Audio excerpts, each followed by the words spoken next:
It's important to use the on and off button. I thought it was another button.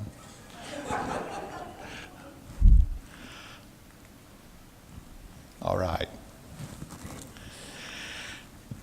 Mickey Newberry was a famous songwriter and recording artist.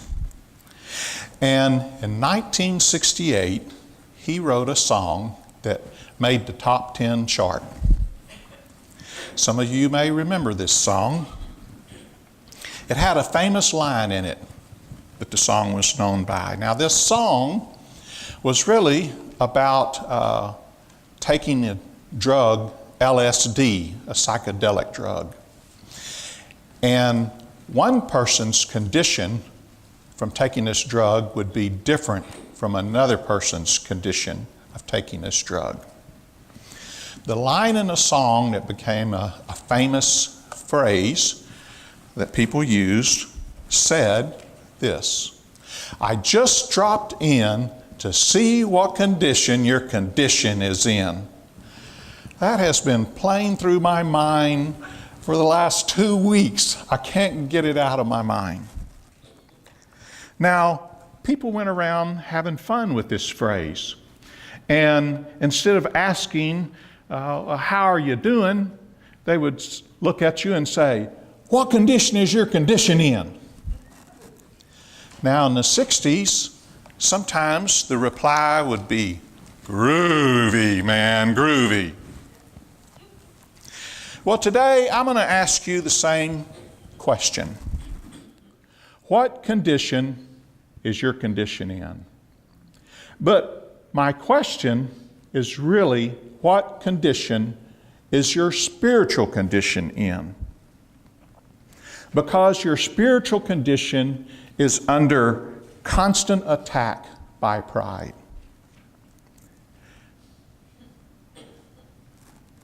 Are you submitting to Christ as first in your life and letting Him hold all things together?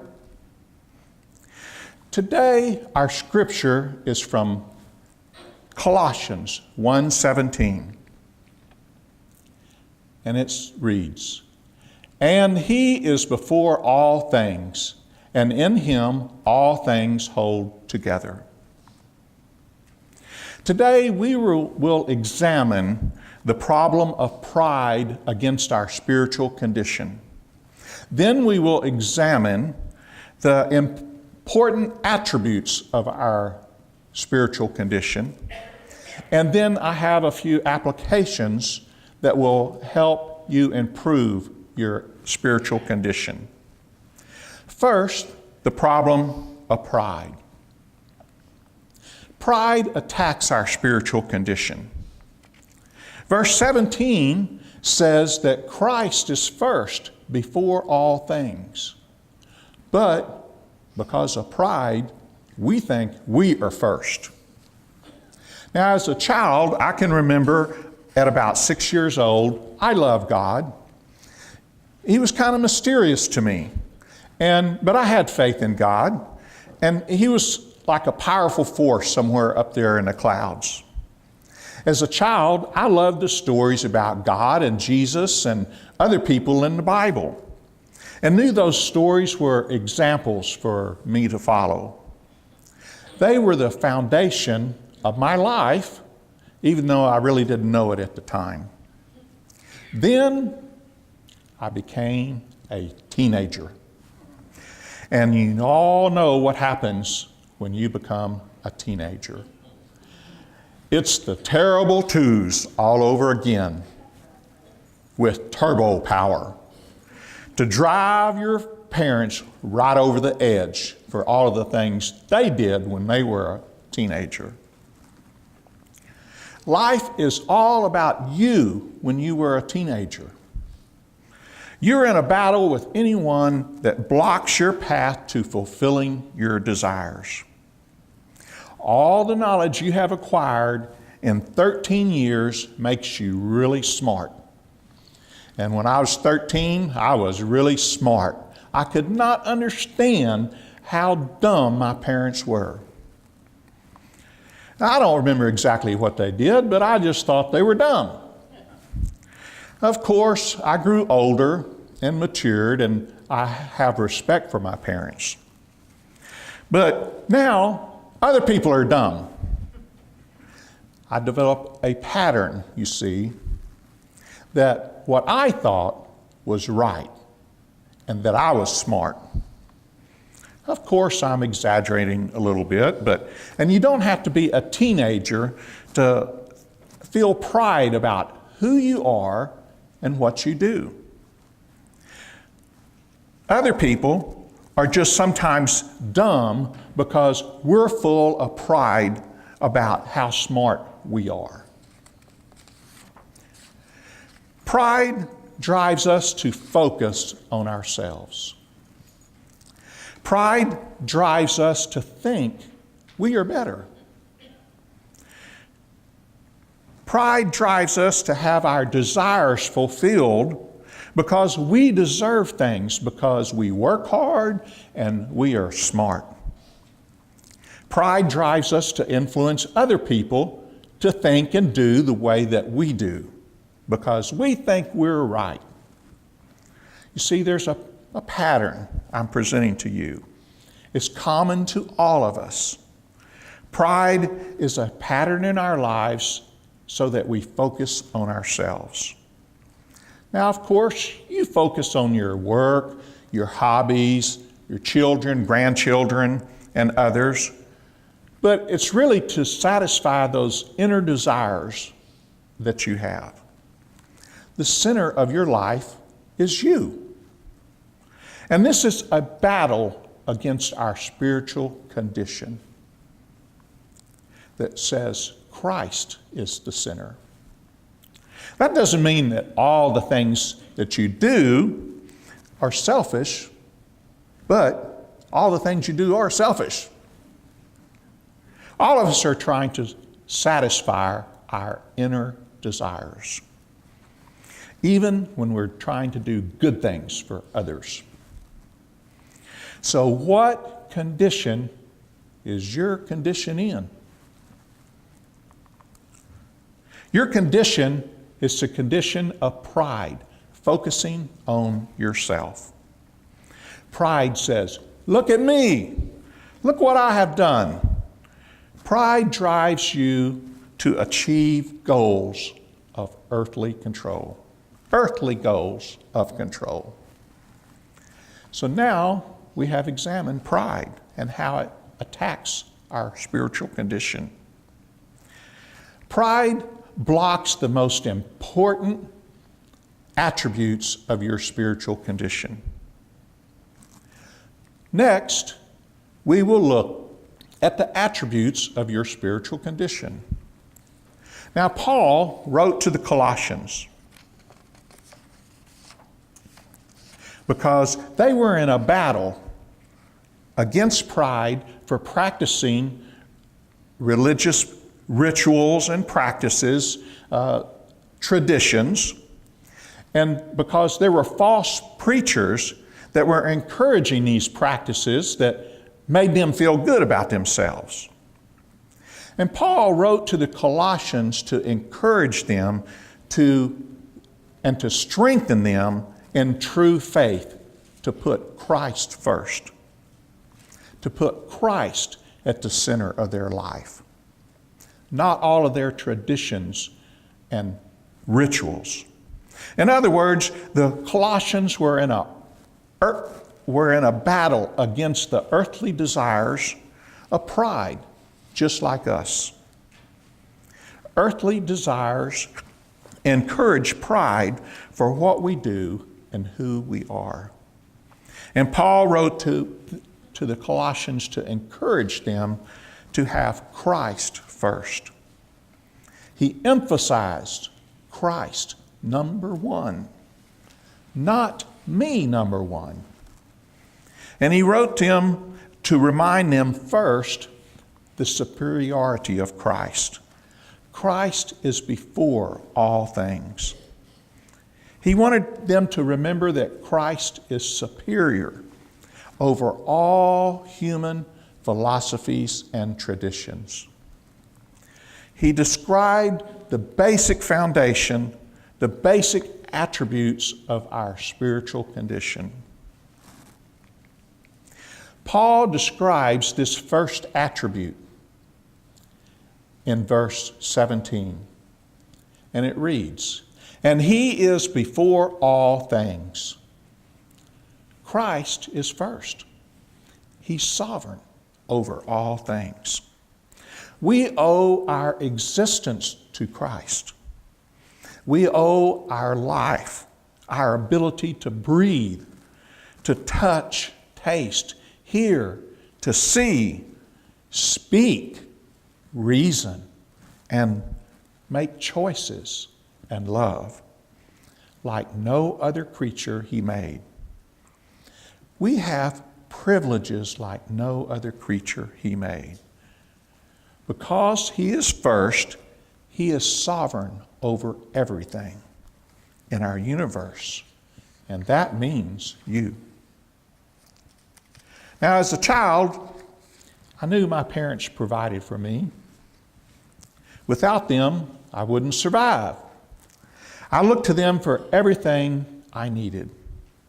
As a child, they were first in my life.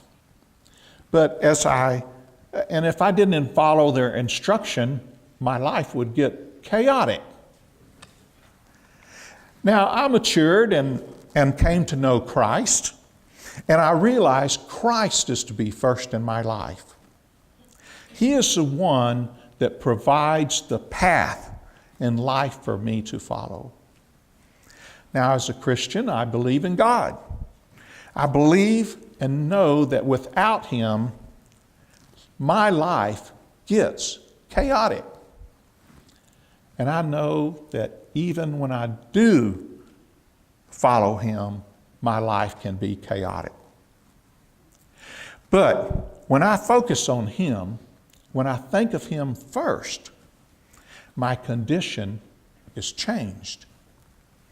I am filled with encouragement of peace and love to serve his purpose to grow the church. When I think of him first as my creator, I remember that I am only here because of him. My condition changes to throw away my pride and submit to him. Putting Christ first is the first attribute of our spiritual condition. Now, Paul wrote of the second attribute of our spiritual condition. It's in the second half of verse 17, and it reads, "And in him all things hold together." Paul emphasized Christ holds things together, not I hold things together. Christ keeps our world from total devastation and destruction. He holds things together that we might survive despite the choices we make. He keeps our world in existence. Without Christ, we would self-destruct. Or he could destroy us. But he allows our universe to exist. Now, I held high regard for my parents as a child because they held my life together. I matured and I gained experience working and providing for my family. And I developed pride for holding everything together in my family. And holding everything together in different activities I was involved in. What are you holding together? What are you holding together? Is it your marriage? Is it your work? Is it your family? Is it your children, grandchildren? Is it some other relationships? Is it our church? Are you trying to hold it together yourself? Or are you submitting to Christ to hold it together. How can we live in honor of Christ, our Creator and Ruler? Now, we have examined the influence of pride in our life. Pride attacks our spiritual condition of putting Christ first. And we have examined the first attribute: Christ is first above all things. He is our Creator, and we exist because He allows His creation to continue. And we examine the second attribute of our spiritual condition. Christ holds all things together. So how can we break the attacks on our pride, on our condition? How can we break the attacks of pride on our condition, on our spiritual condition? How does it look for you to put Christ first and submit to Him to hold all things together? Sometimes I would like to just go back to my childhood. It was pretty simple then. But we can't go back to our childhood. But we can work together and make things simple. Put God first. Spend time in His Word. Spend time in prayer. Many of you know this principle and practice it. Many of you practice putting God first, or at least you think you do.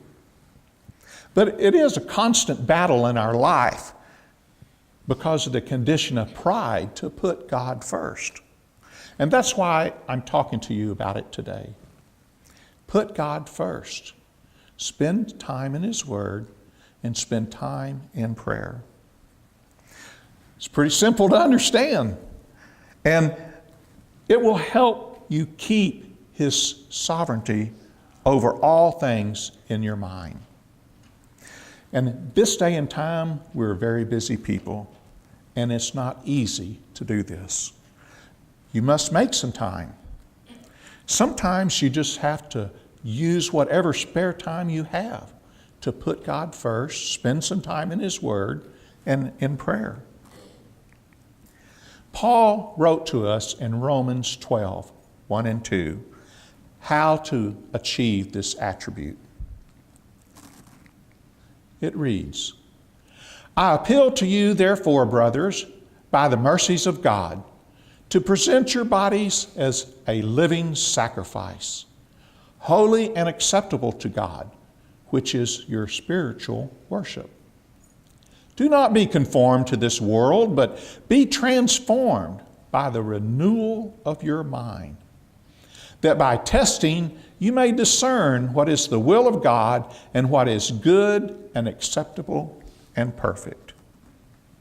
You see, Paul is telling us to sacrifice ourselves to God first and renew our mind through His Word and prayer. And this will help us know His will and stay on the path of righteousness, what is acceptable and perfect. The first attribute is put God first. The second attribute is let Him hold all things together. Submit to His will. Submit to Christ keeping things together. Don't do it all yourself. How does that look like for you? If Christ is first, how do you consider others in your life? Give respect to others. All of us have a unique gift to serve God. Respect others in your speech, your communication. That could mean nowadays text and email, which sometimes give the wrong message to people. Respect others by not trying to control so many things. Respect others by being cooperative and understanding. Paul wrote about cooperation and understanding of spiritual gifts and unity in 1 Corinthians chapter 12. Now, I'm not going to read that chapter to you. You're probably very familiar with it. But by studying His Word, we can learn how to submit to Christ. The second attribute is to submit to Christ to hold all things together. Don't do it on your own. Evaluate your life. Are you trying to hold all things together yourself? Now, a short review. We have examined pride attacks our spiritual condition. We have examined Christ is first, supreme over all things. We have examined Christ holds all things together. First in your life and letting Him hold all things together. Put Christ first. Study His Word. Spend time in prayer. Submit to Christ's will and let Him hold your life together. Respect others with loving cooperation and understanding. Make Christ first in your life. Let me make some applications clear to you and simple. 1, put Christ first. Study His Word and pray. Number 2, submit to Christ's will, holding all things together. Respect and work with the spiritual gifts of others for unity in our church. Now, some of you may feel a little uncomfortable about what I'm going to say. And if you do, that's okay. It's supposed to be a good thing to encourage you. And I'm not trying to beat anyone up. We are all broken. Our sign out front says, knowing God, growing together, and showing Christ. I think all of you know God, but we could do a little bit better at putting Him first. Our sign has this message. It says next, growing together. We need to work hard on this because there seems to be a lack of communication and therefore a lack of unity in our church. We cannot grow together if we're not working together. We need to support our leaders. The last words are showing Christ. How are we showing Christ when we do not have a leader, when we do not have unity and communication, or we seem to have very little? Just a reminder that Christ is head of our church. We are to submit to Him in action to grow our church. There are a lot of wonderful people, loving people in our church, but we need to get things done. And I'm trying to encourage you. Let's get things done. Let's be sure to support each other in a positive way to get things done. Work in unity. Make Christ first in your life. He is before all things, and in Him all things hold together.